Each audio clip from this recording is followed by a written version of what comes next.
John George Diefenbaker, PCCHQC, was the 13th Prime Minister of Canada, serving from June 21, 1957 to April 22, 1963. He was the only Progressive Conservative Party leader between 1930 and 1979 to lead the party to an election victory, doing so 3 times, although only once with a majority of seats in the Canadian House of Commons. Diefenbaker was born in southwestern Ontario in 1895. In 1903, his family migrated west to the portion of the Northwest Territories which would shortly thereafter become the province of Saskatchewan. He grew up in the province, and was interested in politics from a young age. After brief service in World War I, Diefenbaker became a noted criminal defense lawyer. He contested elections through the 1920s and 1930s with little success until he was finally elected to the House of Commons in 1940. Diefenbaker was repeatedly a candidate for the PC leadership.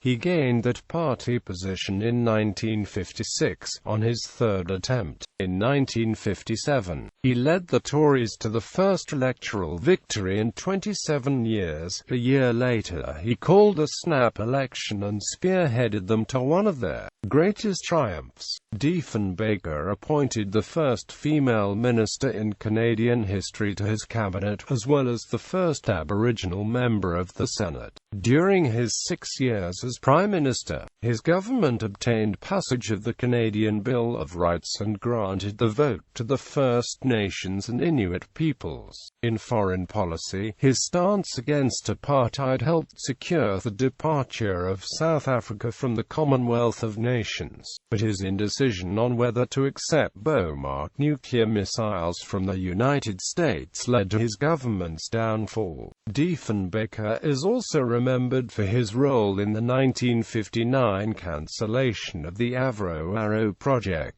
Factionalism returned in full force as the Progressive Conservatives fell from power in 1963, and while Diefenbaker's performance as opposition leader was heralded, his second loss at the polls prompted opponents within the party to a leadership convention in 1967. Diefenbaker stood for re-election as party leader at the last moment, but only attracted minimal support and withdrew. He remained an MP until his death in 1979, 2 months after Joe Clark became the next Tory Prime Minister. Early life. Diefenbaker was born on September 18, 1895, in Neustadt, Ontario, to William Thomas Diefenbaker and the former Mary Florence Bannerman. His father was the son of German immigrants from Addersbach in Baden. Mary Diefenbaker was of Scottish descent and Diefenbaker was Baptist. The family moved to several locations in Ontario in John's early years. William Diefenbaker was a teacher, and had deep interests in history and politics, which he sought to inculcate in his students. He had remarkable success doing so. Of the 28 students at his school near Toronto in 1903, 4, including his son, John, served as Conservative MPs in the 19th Canadian Parliament beginning in 1940. The Diefenbaker family moved west in 1903 for William Diefenbaker to accept a position near Fort Carleton, then in the Northwest Territories. In 1906, William claimed a quarter-section, 160 acres of undeveloped land near Borden, Saskatchewan. In February 1910, the Diefenbaker family moved to Saskatoon, the site of the University of Saskatchewan. William and Mary Diefenbaker felt that John and his brother Elmer would have greater educational opportunities in Saskatoon. John Diefenbaker had been interested in politics from an early age, and told his mother at the age of 8 or 9 that he would someday be Prime Minister. She told him that it was an impossible ambition, especially for a boy living on the prairies. she would live to be proved wrong. John's first contact with politics came in 1910, when he sold a newspaper to Prime Minister Sir Wilfrid Laurier in Saskatoon to lay the cornerstone for the university's first building. The present and future Prime Ministers conversed, and when giving his speech that afternoon, Sir Wilfrid commented on the newsboy who had ended their conversation by saying, "I can't waste any more time on you, Prime Minister. I must get about my work." After graduating from high school in Saskatoon in 1912, Diefenbaker entered the University of Saskatchewan. He received his Bachelor of Arts degree in 1915, and his Master of Arts the following year. Diefenbaker was commissioned a lieutenant into the 196th Battalion, CEF, in May 1916. In September, Diefenbaker was part of a contingent of 300 junior officers sent to Britain for pre-deployment training. Diefenbaker related in his memoirs that he was hit by a shovel, and the injury eventually resulted in his being invalided home. Diefenbaker's recollections do not correspond with his army medical records, which show no contemporary account of such an injury, and his biographer, Dennis Smith, speculates that any injury was psychosomatic. After leaving the military in 1917, Diefenbaker returned to Saskatchewan, where he resumed his work as an articling student in law. He received his law degree in 1919, the first student to secure 3 degrees from the University of Saskatchewan. On June 30, 1919, he was called to the bar, and the following day opened a small practice in the village of Wacor, Saskatchewan. Barrister and candidate. Wacor days. Although Wacor had a population of only 400, it sat at the heart of a densely populated area of rural townships and had its own district court. It was also easily accessible to Saskatoon, Prince Albert and Humboldt, places where the Court of King's Bench sat. The local people were mostly immigrants, and Diefenbaker's research found them to be particularly litigious. There was already one barrister in town, and the residents were loyal to him, initially refusing to rent office space to Diefenbaker. The new lawyer was forced to rent a vacant lot and erect a 2-room wooden shack. Diefenbaker won the local people over through his success. In his first year in practice, he tried 62 jury trials, winning approximately half of his cases. He rarely called defense witnesses, thereby avoiding the possibility of rebuttal witnesses for the Crown, and securing the last word for himself. In late 1920, he was elected to the village council to serve a 3-year term. Diefenbaker would often spend weekends with his parents in Saskatoon. While there, he began to woo Olive Freeman, daughter of the Baptist minister, but in 1921, she moved with her family to Brandon, Manitoba, and the two lost touch for more than 20 years. He then courted Beth Newell, a cashier in Saskatoon, and by 1922, the two were engaged. However, in 1923, Newell was diagnosed with tuberculosis, and Diefenbaker broke off contact with her. She died the following year. Diefenbaker was himself subject to internal bleeding, and may have feared that the disease would be transmitted to him. In late 1923, he had an operation at the Mayo Clinic for a gastric ulcer, but his health remained uncertain for several more years. After 4 years in Wacor, Diefenbaker so dominated the local legal practice that his competitor left town. On May 1, 1924, Diefenbaker moved to Prince Albert, leaving a law partner in charge of the Wacor office. Aspiring politician. Since 1905, when Saskatchewan entered Confederation, the province had been dominated by the Liberal Party, which practiced highly effective machine politics. Diefenbaker was fond of stating, in his later years, that the only protection a conservative had in the province was that afforded by the game laws. Diefenbaker's father, William, was a Liberal. However, John Diefenbaker found himself attracted to the Conservative Party. Free trade was widely popular throughout Western Canada, but Diefenbaker was convinced by the Conservative position that free trade would make Canada an economic dependent of the United States. However, he did not speak publicly of his politics. Diefenbaker recalled in his memoirs that, in 1921, he had been elected as secretary of the Wacore Liberal Association while absent in Saskatchewan, and had returned to find the association's records in his office. He promptly returned them to the association president. Diefenbaker also stated that he had been told that if he became a Liberal candidate, there was no position in the province which would not be open to him. It was not until 1925 that Diefenbaker publicly came forward as a Conservative, a year in which both federal and Saskatchewan provincial elections were held.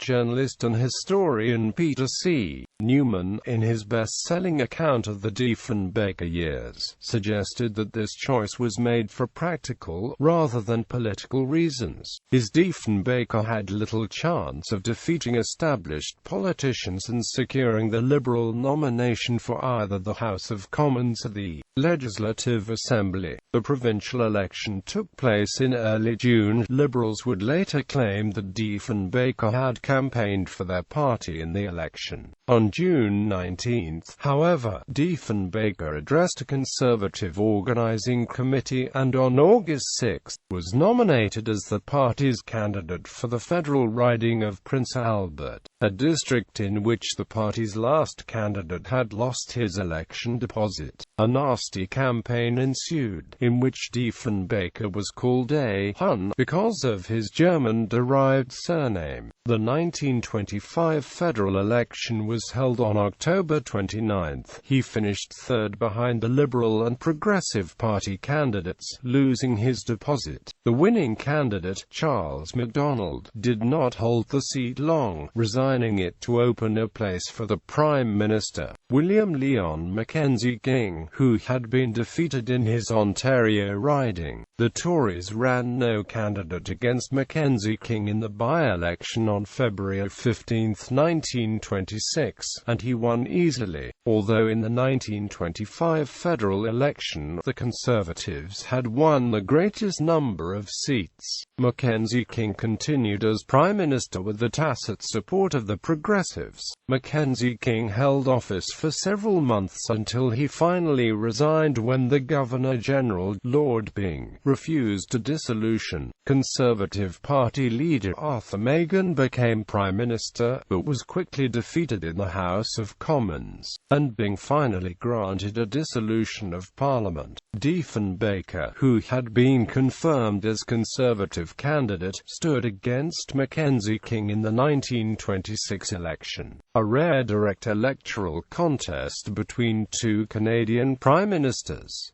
Mackenzie King triumphed easily and regained his position as Prime Minister. Perennial candidate Diefenbaker stood for the Legislative Assembly in the 1929 provincial election. He was defeated, but Saskatchewan Conservatives formed the first government with help from smaller parties. As the defeated Conservative candidate for Prince Albert City, he was given charge of political patronage there and was created a King's Council. 3 weeks after his electoral defeat, he married Saskatoon teacher Edna Brower. Diefenbaker chose not to stand for the House of Commons in the 1930 federal election, citing health reasons. The Conservatives gained a majority in the election, and party leader R.B. Bennett became Prime Minister. Diefenbaker continued a high-profile legal practice, and in 1933, ran for mayor of Prince Albert. He was defeated by 48 votes in an election in which over 2,000 ballots were cast. In 1934, when the Crown prosecutor for Prince Albert resigned to become the Conservative Party's legislative candidate, Diefenbaker took his place as prosecutor.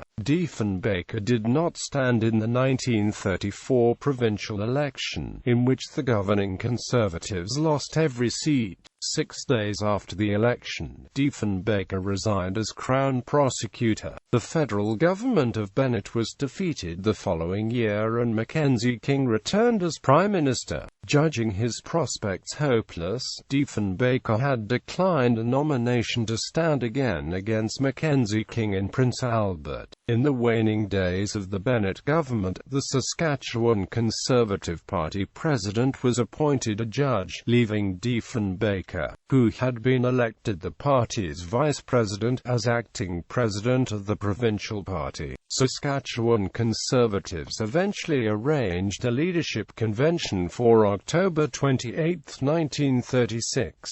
11 people were nominated, including Diefenbaker. The other 10 candidates all deemed the provincial party in such hopeless shape that they withdrew, and Diefenbaker won the position by default. Diefenbaker asked the federal party for $10,000 in financial support, but the funds were refused, and the Conservatives were shut out of the legislature in the 1938 provincial elections for the second consecutive time. Diefenbaker himself was defeated in the Arm River riding by 190 votes, with the province-wide Conservative vote having fallen to 12%. Diefenbaker offered his resignation to a post-election party meeting in Moose Jaw, but it was refused. Diefenbaker continued to run the provincial party out of his law office, and paid the party's debts from his own pocket. Diefenbaker quietly sought the Conservative nomination for the federal riding of Lake Centre, but was unwilling to risk a divisive intra-party squabble, in what Diefenbaker biographer Smith states appears to have been an elaborate and prearranged charade. Diefenbaker attended the nominating convention as keynote speaker, but withdrew when his name was proposed, stating a local man should be selected. The winner among the 6 remaining candidates, riding President W. B. Kelly, declined the nomination, urging the delegates to select Diefenbaker, which they promptly did. Mackenzie King called a general election for March 25, 1940.